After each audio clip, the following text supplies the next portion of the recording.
requirements. We normally look for about $200,000 in available liquidity, $350,000 net worth, legal permanent resident or U.S. citizen. Beyond that, the rest of it's really handled by us. Your staff are really the ones who need any kind of licensing credentials.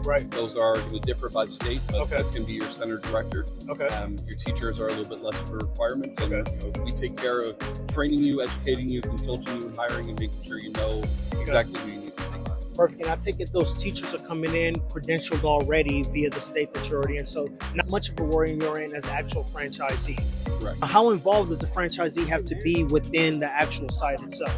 You know, it's a good question. I would tell you it differs based on each individual franchisee and how far they want to go. So normally we require at least your first 6 to 8 months worth of operations to have a very heavy hand on the operations. After that, you can start to back off a little bit, leave things with either center director and your teachers. If you want even less of a hands-on approach, you just need to make sure you have a business development manager. And then it's really handled pretty well that way. And I take it a part of the qualification on getting in with the brand is coming in with organizational structure already built out. You want to see that these operators are actually operating the business itself.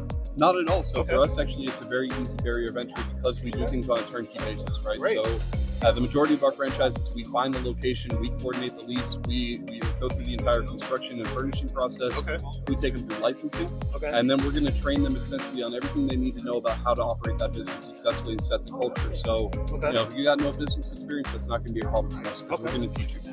Perfect. And I take it, obviously, what's the expansion route in regards to learning experience? Do you guys normally stay within, having franchisees operate one location and really drill down on it? Or is it possible to expand, grab multiple units over multiple territories? That's a great question as well. We take a little bit of a holistic approach to that. We do have a large multi-unit franchisee base, so we have about 60% of our franchisees that have more than one location, 22% that have 5 or more.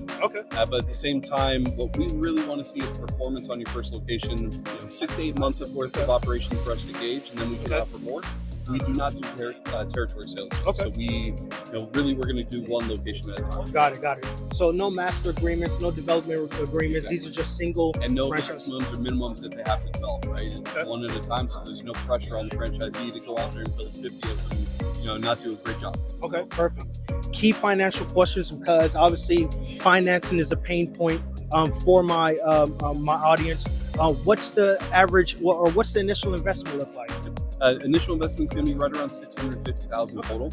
$150,000 that they bring to the table is cash. The remaining $500,000 is all SBA loan. That is all in. So that includes your franchise fee, it includes your administrative costs, lease security, and it includes all your working capital. So there's no other, dipping into your pocket for more cash. Perfect. 2 more financial questions. Do you guys offer in-house financing for this brand? We do not. Typically, we work through loan brokers and the SBA. Perfect. And the most key question I know the audience is definitely looking to hear, what's the AUV on the location? So average gross revenue for one of our locations is going to be just under $2 million. That's based on our 2022 FDVs. 2023 is about to come out, and the number's a little bit better, but obviously you can't quote that until it's official. I know how that goes, man. All right, perfect. Well, hey, thanks so much, Aaron. You've been great, man. As you guys see, man, top 5 sectors: early education, childcare. The learning experience is one of those brands that seems to be doing very well. Something we should look into. Thanks, man. 1 a week. Join us. Oh yeah, 1 a week, yo. That's a flex, guys. Thanks, man.